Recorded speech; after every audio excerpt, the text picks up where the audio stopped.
Hello, my dear students. How are you?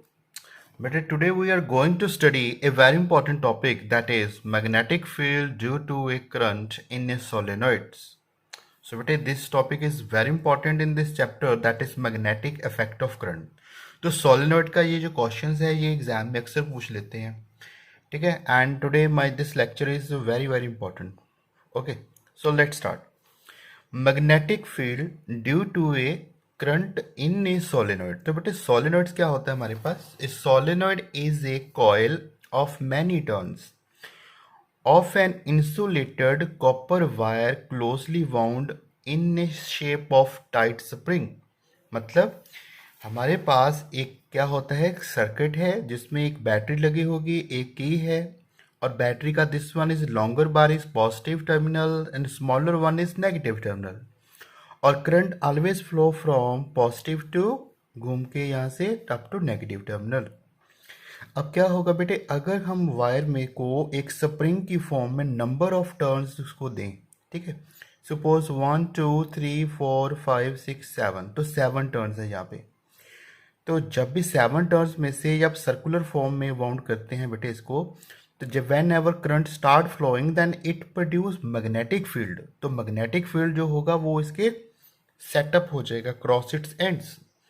So its one pole is behave as north pole and another and behave as a south pole. And you know it very well कि ये जो north pole होता है वहाँ से magnetic field lines से होती हैं जो वो ओरिजिनेट होती हैं. नॉर्थ पोल में से मैग्नेटिक फील्ड लाइन्स ओरिजिनेट्स होंगी और एंड कहाँ पे होगी, टर्मिनेट होंगे at a point of, end point होगा इसका साउथ पोल. ठीक है. Inside it is the inside this one coil. Okay, the strength of magnetic field is very large because the lines of magnetic fields are very close to each others. And outside of this one spring, अब देखिए इसके अंदर जो magnetic field lines are very close, तो यहाँ पे strength बहुत ज़्यादा होगी. लेकिन बाहर देखिए outside is space is very large, तो यहाँ पे गैप काफ़ी है इन वायर्स में, तो यहाँ पे strength of magnetic field is quite poor और weak होती है. ठीक है बेटे. So a solenoid is a coil of many turns. एक ऐसी कॉइल होती है जिसमें बहुत सारी टर्न्स होती हैं, ठीक है, of insulated copper wire. Copper wire के साथ उसको हम वाउंड करते हैं, closely wound in the shape of tight spring. Spring की शेप जैसा होता है, जैसे स्प्रिंग होता है वैसी शेप में होता है, तो उसको हम बोल देते हैं ए solenoid. This is definition of solenoid. चलिए अब और स्टडी करते हैं इसको आगे. नेक्स्ट है हमारे पास बेटे, When electric current flow through a solenoid. जब इलेक्ट्रिक करंट फ्लो करेगा इसमें, in this one diagram, magnetic field is setup around the solenoid. तो जैसे ही करंट फ्लो करेगा तो इसके मैग्नेटिक फील्ड सेटअप हो जाएगा इसके आसपास, ठीक है, around the solenoid. The magnetic field is shown as shown in figure. तो कैसा मैग्नेटिक फील्ड होगा, जैसे मैंने यहाँ पे डायग्राम के साथ शो किया है, ठीक है. और क्या है, one end of the solenoid act as north pole and other end act as a south pole. तो इसके दो पोल्स बनेंगे, एक बनेगा नॉर्थ पोल और दूसरा बनेगा साउथ पोल. तो इसके दो एंड पॉइंट बन जाएंगे.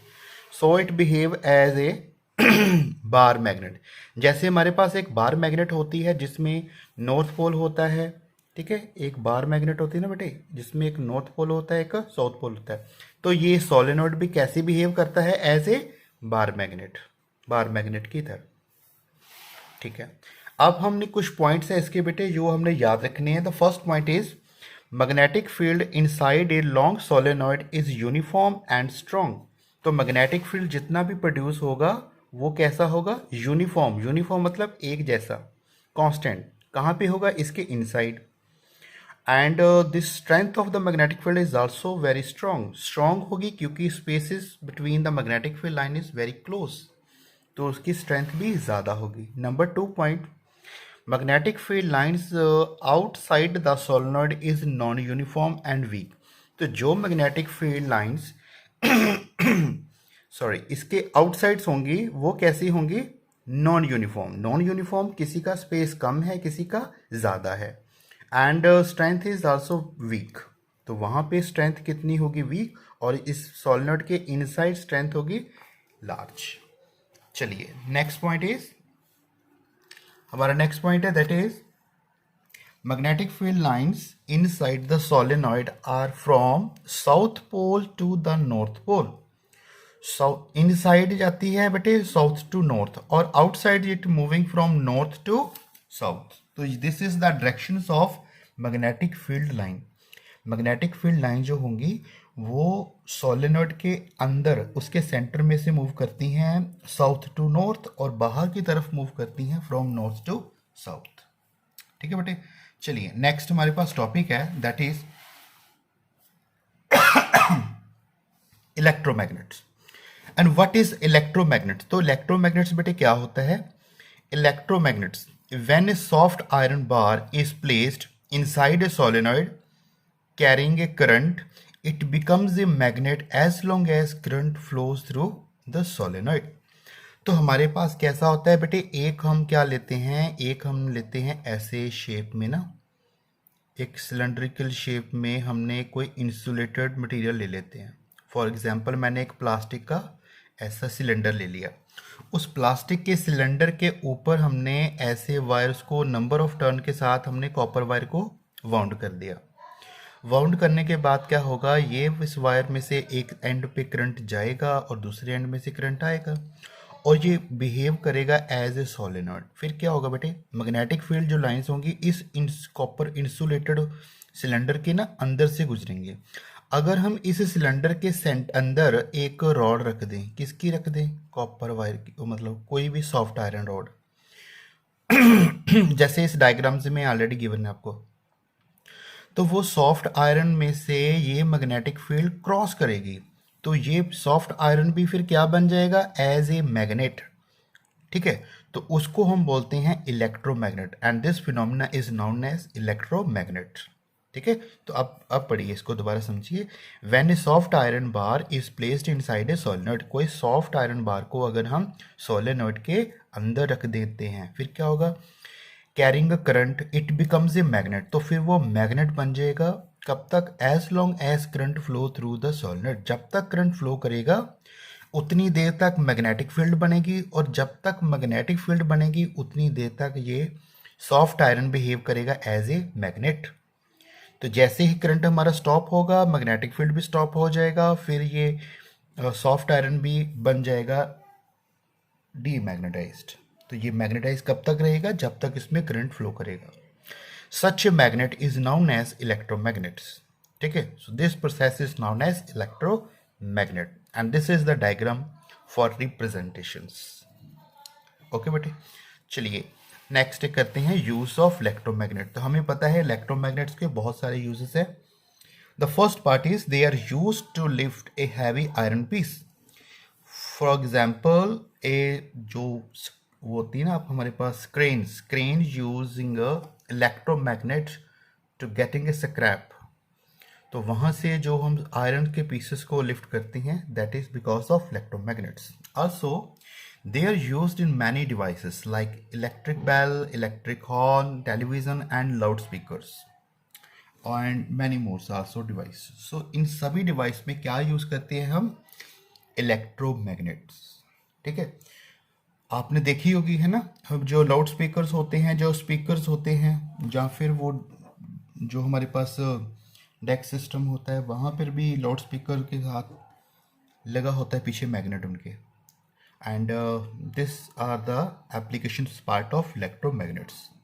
चलिए नेक्स्ट टॉपिक करते हैं हम, very important. Okay, so our next topic is also very important. Exam में ये क्वेश्चन बेटे बहुत इंपॉर्टेंट है, ये बार बार क्वेश्चन एग्जाम में आ जाता है अक्सर. Important topic that is difference between electromagnet and permanent magnet. Okay, so what is the difference between electromagnet and permanent magnet. Electromagnet वो थी जो हमने अभी बनाई, सोलेनॉइड के अंदर किसी सॉफ्ट आयरन को प्लेस्ड कर देते थे और जब तक करंट फ्लो करता था उतनी देर तक वो बिहेव करती थी एज ए मैग्नेट. और एक हमारे पास होता है परमानेंट मैग्नेट, जो हमारे पास पीसेस ऑफ मैग्नेट्स के होते हैं वो. इन दोनों में क्या डिफरेंस है, ठीक है. So we will study a three difference in each one of you. Okay, the first part is electromagnet. तो इलेक्ट्रोमैग्नेट्स में हम स्टडी करेंगे, it behave as a magnet as long as electric current pass through the solenoid. ये कब तक behave करेगी, जब तक ये okay, it behave as a magnet, ये मैग्नेट रहेगा as long as electric current pass through the solid, जब तक करंट फ्लो करेगा तब तक ये मैग्नेट होगा, ठीक है।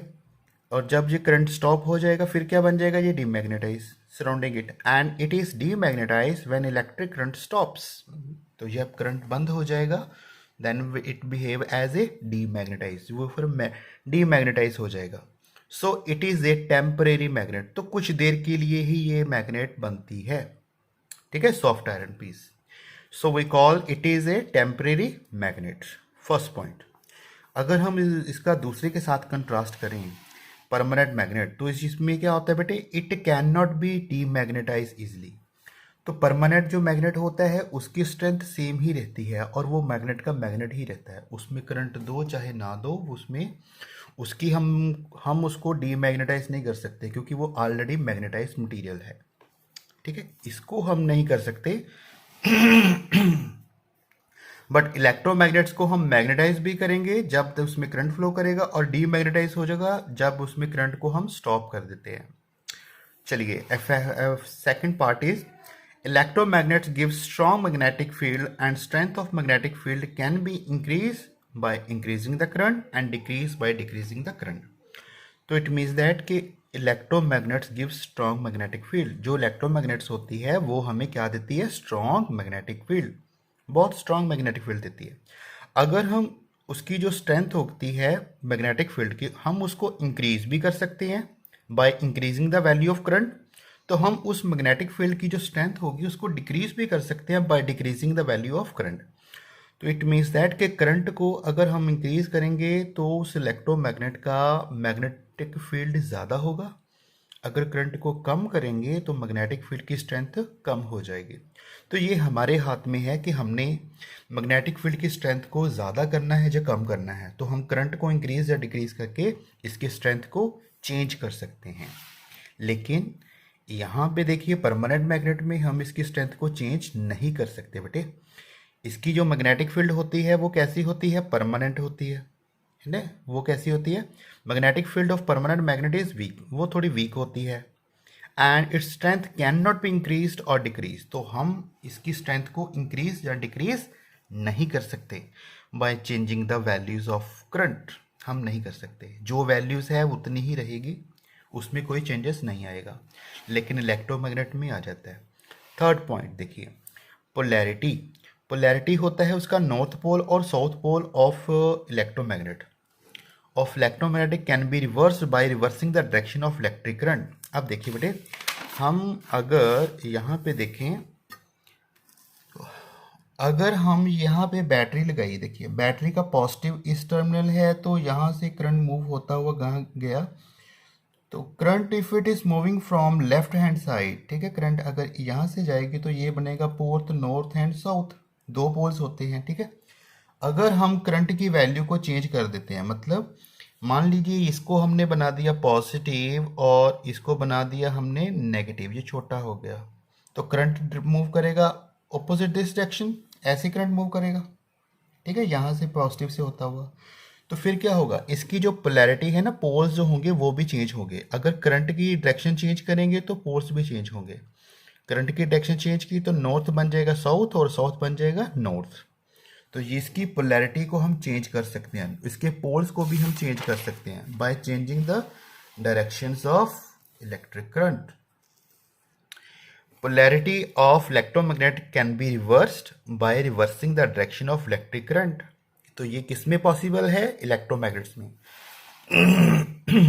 But it is not possible, the polarity of permanent magnet can not be reverse, तो हम पोलैरिटी को रिवर्स नहीं कर सकते, किसमें, परमानेंट मैग्नेट के केस में।